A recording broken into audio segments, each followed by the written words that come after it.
보실 말씀 요한복음 7장입니다. 요한복음 7장 1절로 24절인데 좀 말씀이 깁니다. 그래서 한 절씩 좀 교독했으면 좋겠습니다. 제가 먼저 읽겠습니다. 그 후에 예수께서 갈릴리에서 다니시고 유대에서 다니려 아니하심은 유대인들이 죽이려 함이로라. 유대인들의 명절인 초막절이 가까운지라. 그 형제들이 예수께 이르되 당신이 행하는 일을 제자들도 보게 여기를 떠나 유대로 가소서. 스스로 나타나기를 구하면서 묻혀서 일하는 사람이 없나니 이 일을 행하려 하거든 자신을 세상에 나타내소서 하니 이는 그 형제들까지도 예수를 믿지 아니함이로라. 예수께서 이르시되 내 때는 아직 이르지 아니하였거니와 너희 때는 늘 준비되어 있느니라. 세상이 너희를 미워하지 아니하되 나를 미워하나니 이는 내가 세상의 일들을 악하다고 증언함이라. 너희는 명절에 올라가라. 내 때가 아직 차지 못하였으니 나는 이 명절에 아직 올라가지 아니하노라. 이 말씀을 하시고 갈릴리에 머물러 계시니라. 그 형제들이 명절에 올라간 후에 자기도 올라가시되 나타내지 않고 은밀히 가시니라. 명절 중에 유대인이 예수를 찾으면서 그가 어디 있느냐 하고 예수에 대하여 무리 중에서 수군거림이 많아 어떤 사람은 좋은 사람이라며 어떤 사람은 아니라 무리를 미혹한다 하나. 그러나 유대인들을 두려워함으로 드러나게 그에 대하여 말하는 자가 없더라. 이에 명절의 중간이 되어 예수께서 성전에 올라가사 가르치시니 유대인들이 놀랍게 여겨 이르되 이 사람은 배우지 아니하였거늘 어떻게 글을 아느냐 하니 예수께서 대답하여 이르시되 내 교훈은 내 것이 아니요 나를 보내신 이의 것이니라. 사람이 하나님의 뜻을 행하려 하면 이 교훈이 하나님께로부터 왔는지 내가 스스로 말함인지 알리라. 스스로 말하는 자는 자기의 영광만 구하되 보내신 이의 영광을 구하는 자는 참되니 그 속에 불의가 없느니라. 모세가 너에게 율법을 주지 아니하였느냐? 너희 중에 율법을 지키는 자가 없도다. 너희가 어찌하여 나를 죽이려 하느냐? 우리가 대답하되 당신은 귀신이 들렸도다. 누가 당신을 죽이려 하나이까? 예수께서 대답하여 이르시되 내가 한 가지 일을 행하매 너희가 다 이로 말미암아 이상히 여기는도다. 모세가 너에게 할례를 행했으니 그러나 할례는 모세에게서 난 것이 아니요 조상들에게서 난 것이라. 그러므로 너희가 안식일에도 사람에게 할례를 행하느니라. 모세의 율법을 범하지 않으려고 사람이 안식일에도 할례를 받는 일이 있거든 내가 안식일에 사람의 전신을 건전하게 한 것으로 너희가 내게 노여워하느냐. 외모로 판단하지 말고 공의롭게 판단하라 하시니라. 아멘. 오늘 드디어 이제 요한복음 7장으로 넘어갑니다. 오늘 본문이 요한복음 7장 1절에 이렇게 시작해요. 그 후에 예수께서 갈릴리에서 다니시고 유대에서 다니려 아니하심은 유대인들이 죽이려 함이로라. 예수께서 유대인들이 자신을 죽이려 하는 것을 알고 유대로 안 다니시고 갈릴리 지방을 거니셨다. 이렇게 시작되는 거죠. 근데 조용히 갈릴리만 거니시던 이 예수님이 이제 유대를 꼭 예루살렘을 올라가셔야 하는 때가 왔습니다. 2절에 보니까 이 명절이 초막절이다 이렇게 분명히 밝히고 있습니다. 요한복음 7장에 보면 명절이라는 단어가 6번이나 나오거든요. 저자가 명절이라는 단어를 이렇게 반복해서 사용한다는 점, 그리고 그 명절이 초막절이다 이걸 분명하게 밝히고 있는 것을 보면 이 초막절의 의미와 이 본문이 연결되어 있다고 느껴지시죠? 어쨌든 본문을 이해하려면 이 초막절이 무슨 명절인지 어떤 절기인지 우리가 먼저 이해를 해야 됩니다. 오늘 교회에서 이제 송편을 준비했죠. 무슨 떡이죠? 추석 때 먹는 떡입니다. 우리 민족의 가장 큰 명절이라 하는 게 이제 한가위라고 한가위를 축하하기 위한 떡인데 여러분 한가위가 무슨 뜻인지 아세요? 한가위. 저도 당연히 몰라서 한번 찾아봤는데 한가운데 있는 큰 날이다 이런 뜻이래요. 그래서 8월의 한가운데 음력으로 하면 8월 15일이죠. 음력 8월 보름날에 수학을 앞두고 풍년을 기원하는 그 한민족의 최대 명절이다 이런 의미를 담고 있습니다. 다들 이제 제가 송편 얘기하니까 이제 침샘이 열리신 분도 있으실 텐데 일단 말씀에 집중해 보도록 하겠습니다. 여러분 농경을 주업으로 하는 민족들은 거의 대부분 추수를 기념하는 아니면 풍년을 기원하는 절기가 있습니다. 명절이 있어요. 오늘 본문에 나오는 초막절도 비슷한 그런 성격을 가지고 있는데 이스라엘 백성들이 한 해 농사를 마치고 곡식을 이제 창고에 저장하기 전에 그런 시기에 일종의 감사절을 지내는 그런 절기입니다. 여러분 이스라엘에는 3대 절기가 있어요. 우리가 레위기에 보면 7명절이 나오고 그 중에서 특별히 3개를 강조합니다. 첫 번째 여러분 잘 아시는 유월절이 있습니다. 유월절. 그리고 유월절이 이제 단 하루거든요. 그러니까 문설주에 피를 바르고 하나님이 이스라엘 백성만 딱 보존하시고 구원하신 그 날을 기념하라 해서 지키고 이어서 7일간 무교절을 지냅니다. 유월절에 바로 이어서 누룩을 넣지 않는 떡을 먹는 무교절을 지냅니다. 또 하나가 77절이라고 있습니다. 77절. 77에 뭐죠? 77에 49. 그래서 50일 뒤에 야, 똑똑하십니다. 50일 뒤에 명절이 하나 있습니다. 그래서 오순절이라고도 해요. 오순절. 50일 뒤에 있는 명절.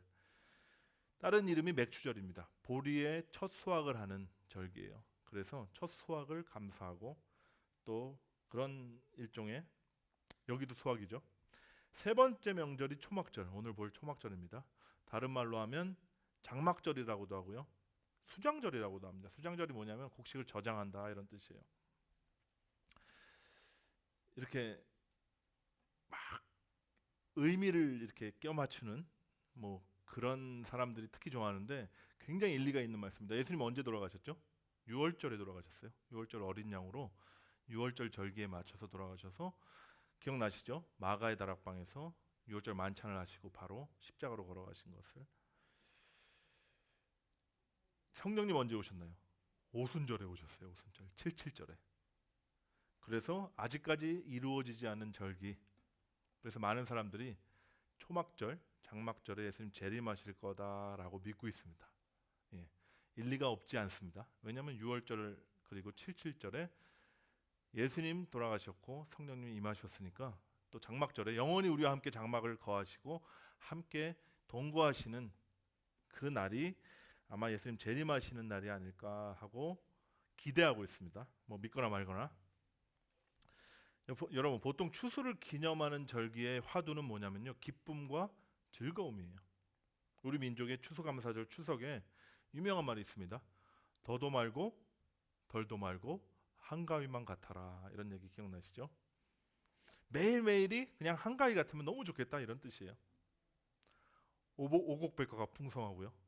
가족들과 친지들이 오랜만에 모여가지고 맛있는 음식을 장만해서 먹고 또 즐거운 놀이, 뭐 윷놀이도 하고 동양화도 하고 즐거운 놀이를 하면 얼마나 기쁘겠습니까? 얼마나 기뻐요.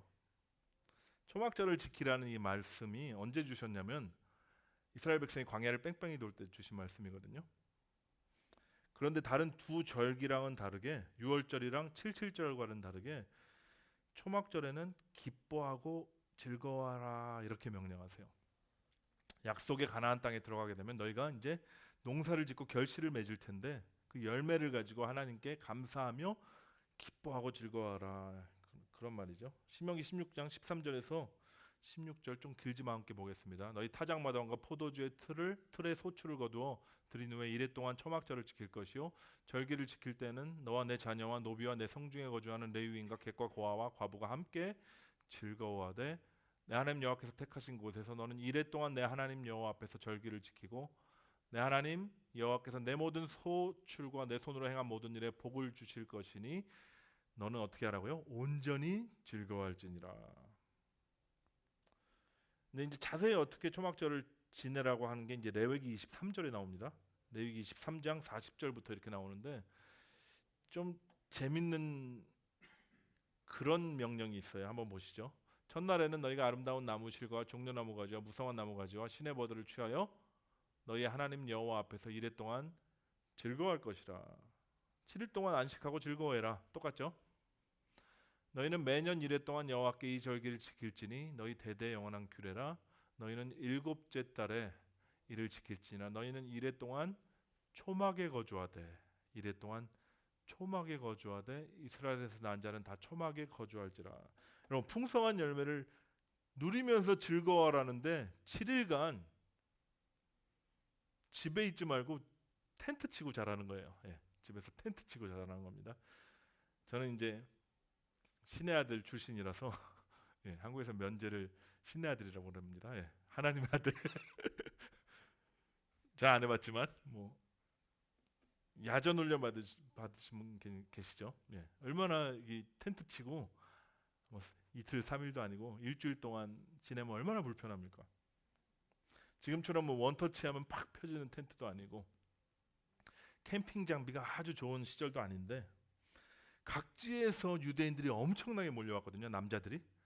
그래서 인산인해를 이루었을 텐데 텐트 치고 와글와글 일주일을 산다면 이게 보통 일이 아닌 거예요. 화장실은 또 어떻게 가겠으며 아주 난리도 아니었을 겁니다. 아니 모여서 기뻐하고 즐거워하라고 해놓고선 뭐 이렇게 불편하게 어려운 일을 시키나. 여러분 이 절기는요 이유가 있어요. 지키라고 그런 이유. 기억하라 이건데 뭘 기억하라 그러는지 보십시오. 이는 내가 이스라엘 자손을 애굽 땅에서 인도하여 내던 때에 초막에 거주하게 한 줄을 너희 대대로 알게 함이니라. 나는 너희 하나님 여호와다. 그럼 광야에서 곡식도 하나도 없을 시절에 만나로 연명하던 그때를 기억하라는 거예요. 하나님을 향한 믿음은커녕 매일 원망과 불평으로 아우성치던 그 시절을 기억하라는 겁니다. 잊지 말라는 거예요. 지금 가나안 땅에 들어와서 얻은 이 풍성한 열매와 곡식이 그 중에 어느 것 하나 자신들로부터 나온 것이 없다는 것을 늘 확인하라, 이런 의미입니다.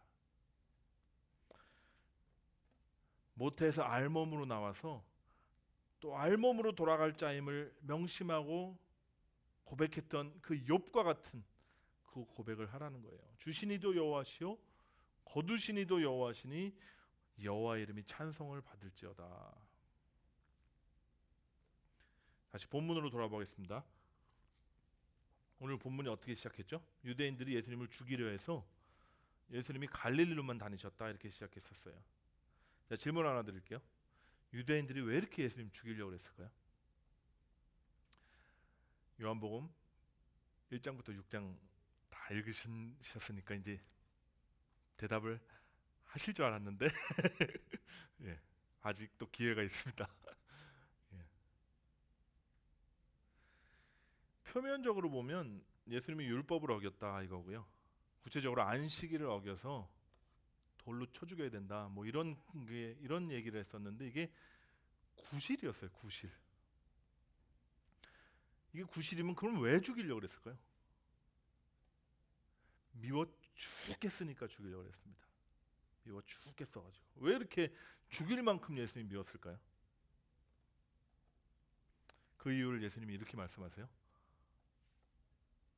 세상이 나를 미워하나니 이는 내가 세상의 일들을 악하다고 증언함이라. 예수님께서 유대인이 스스로 옳다고 여기는 뭐죠? 율법, 종교, 믿음 이런 걸 다 악하다라고 말씀하셨기 때문이래요. 당시 유대 지도자들과 유대인들이 어떤 사람이었죠? 오늘 요한복음 7장 뒷부분에 보면 율법을 모르는 자들은 저주를 받을지어다 이렇게 외치면서 비판하고 스스로는 나는 율법을 지키고 있는 거룩한 자다 하고 자랑을 하고 있는 자들이었어요.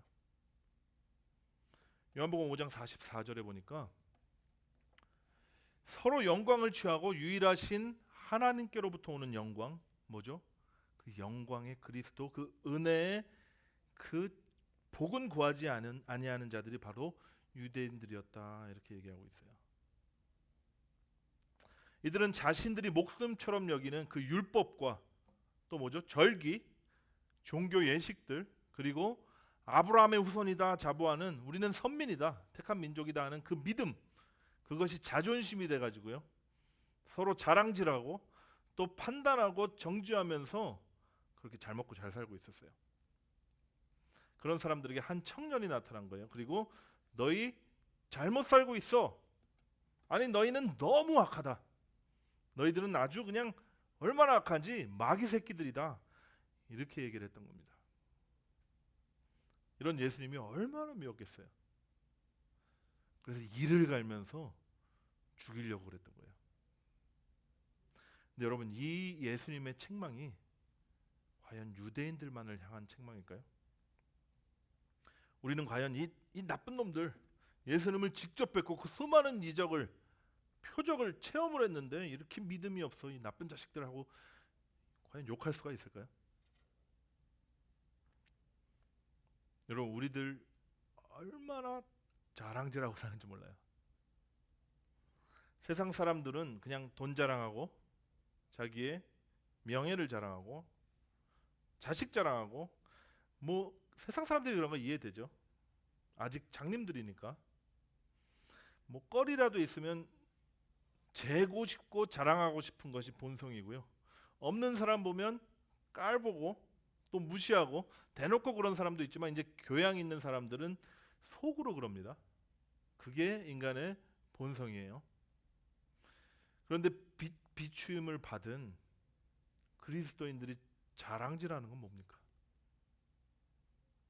교회 안에서도 은근히 재정 자랑하고 자식 자랑하고 뭐 그런 일도 비일비재하지만 그런 건 일단 제껴놓고요. 진짜 무서운 게 있는데 뭘 자랑하는지 아세요? 나는 믿어서 구원받았는데 너는 왜 안 믿냐 그래요. 난 주님 말씀에 순종해서 이렇게 주님의 총애를 받고 있고 또 복을 넘치게 받고 있는데 너는 뭘 잘못해서 지지리궁상이냐. 난 주님을 향한 열정도 있고 헌신도 있는데, 그래서 주님께 쓰임 받고 있는데 넌 왜 아무것도 안 하냐. 여러분, 은사가 나타나면 특별한 사람인 양 그 은사를 자랑하고요. 찾고 또 찾아도 자랑거리가 하나도 없으면 뭔 얘기하는지 아세요? 난 영적으로 아주 예민해서 뭘 봐. 내가 딱 보면 이 사람이 이 주의 종이 하나님의 종인지 아닌지 느낄 수가 있어. 이런 것도 자랑해요. 여러분, 이런 자랑질과 그리고 그에 따라오는 판단과 정죄의 뿌리가 뭡니까? 교만이에요. 교만. 본성입니다. 아무것도 선한 것이 없고 아무 선도 찾을 수도 없고 좋아하지도 않았던 게 우리들이에요. 제가 여러분을 비판하는 게 아니라 저를 포함해서 우리 모두의 이야기입니다. 그 믿음이 막 처음 생겼을 때 다들 이런 생각 한번 좀 해봤을 거예요. 하나님이 나를 다른 누구보다 더 사랑하시는 것 같아. 예. 나를 높이 크셔서 들어서 크게 쓰실 것 같고 나는 좀 특별한 것 같아.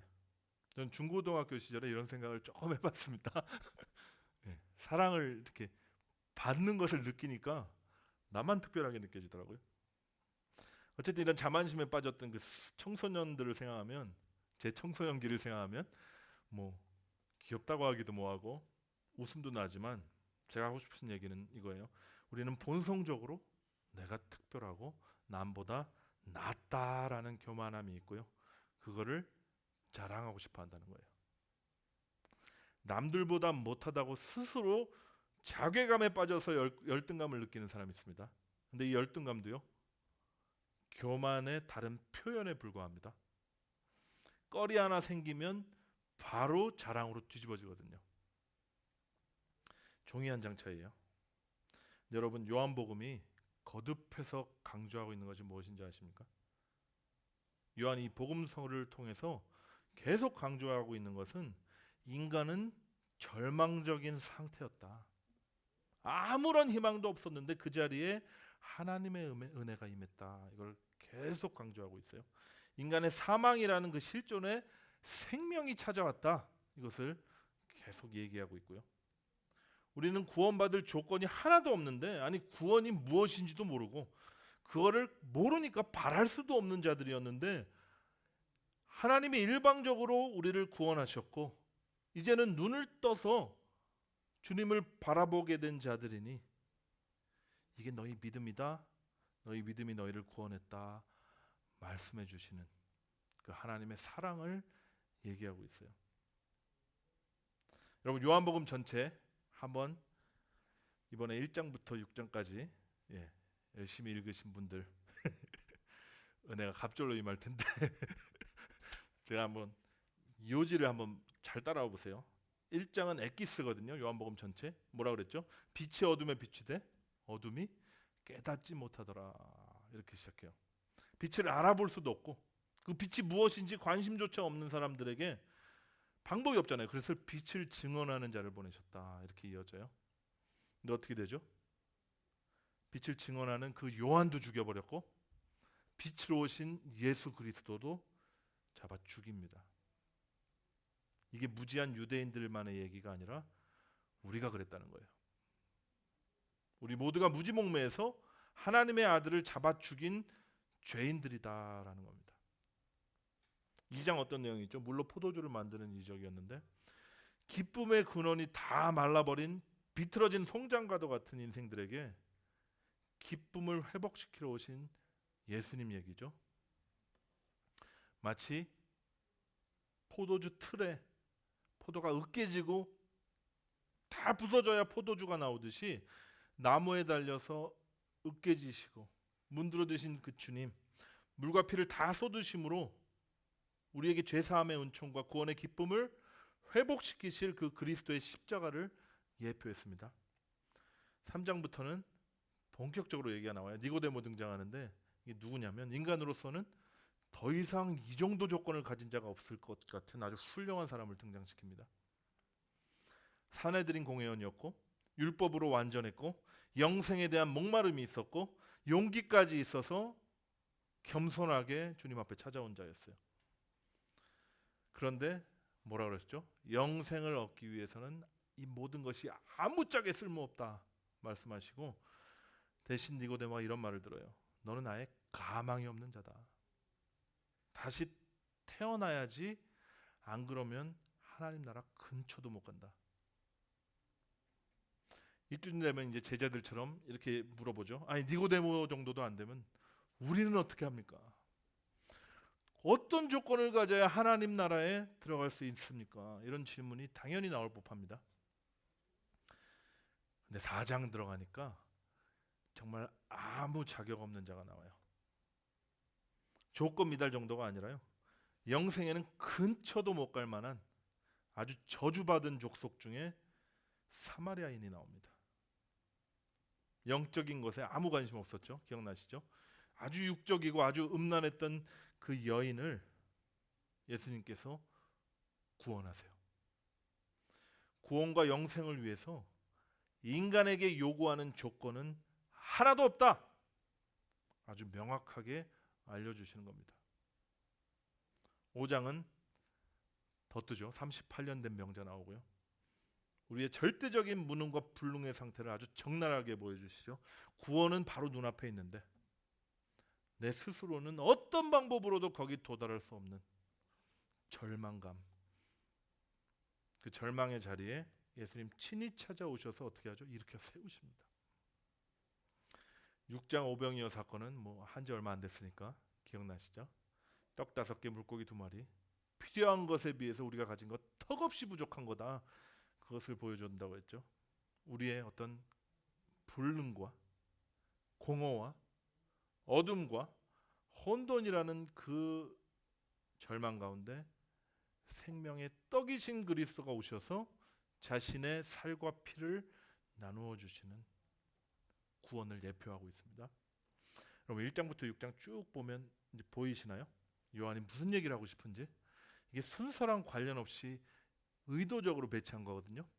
요한복음은 예수님의 행적의 순서를 따라가는 그런 책이 아니거든요. 요한은 초지일간 인간의 한계와 그 절망, 인간의 불능과 함께 하나님의 그 전능하심과 충만하신 그분의 한없는 그 사랑을 대비시키고 있어요. 인생에 있어 가장 중요한 한 가지 뭐라 그랬죠? 그 영생. 영생과 구원은 오직 하나님으로부터 왔다는 이야기를 거듭거듭 얘기하고 있는 것입니다. 저와 여러분에게 구원의 말씀이 들려올 때 우리는 어떤 자인지 아세요? 귀도 없고 눈도 못 보는 가능성 제로인 자들이었어요. 그것을 끊임없이 확인시켜주고 있는 거예요.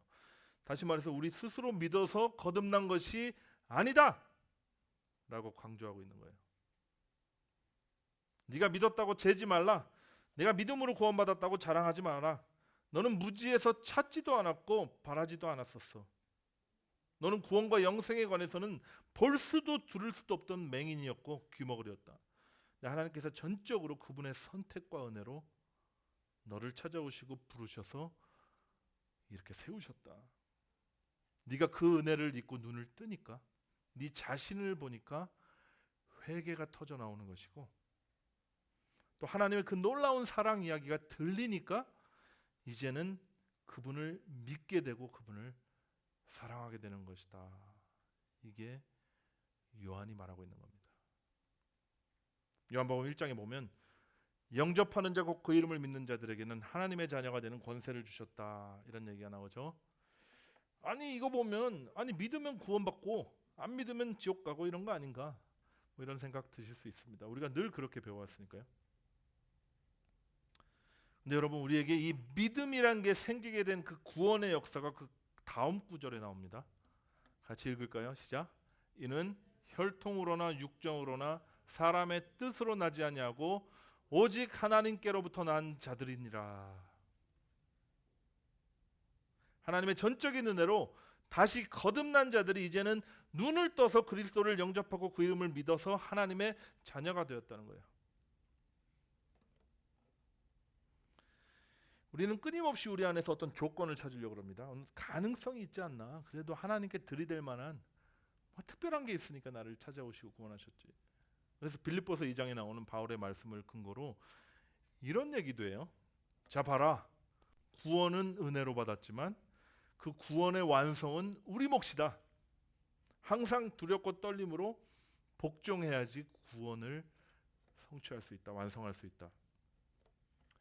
이게 2장 12절이거든요. 근데 다음 구절 바로 이어지는 거 보십시오. 너희 안에서 행하시는 이는 하나님이시니 자기의 기쁘신 뜻을 위하여 너희에게 소원을 두고 행하게 하신다. 누가 행하게 하신다고요? 주체가 우리 안에 오신 하나님, 그분께서 우리의 구원을 완성하신다는 선언을 하고 계신 것입니다. 우리의 구원은요, 철저히 하나님의 주권과 그분의 은혜로 시작된 것이고 또 완성될 것입니다. 여러분 명심하십시오. 우리가 믿어서 구원받았고 영생을 소유하게 되었다고 착각하는 순간 그게 우리 자랑이 돼요. 은혜가 더 이상 은혜가 되지 않게 합니다.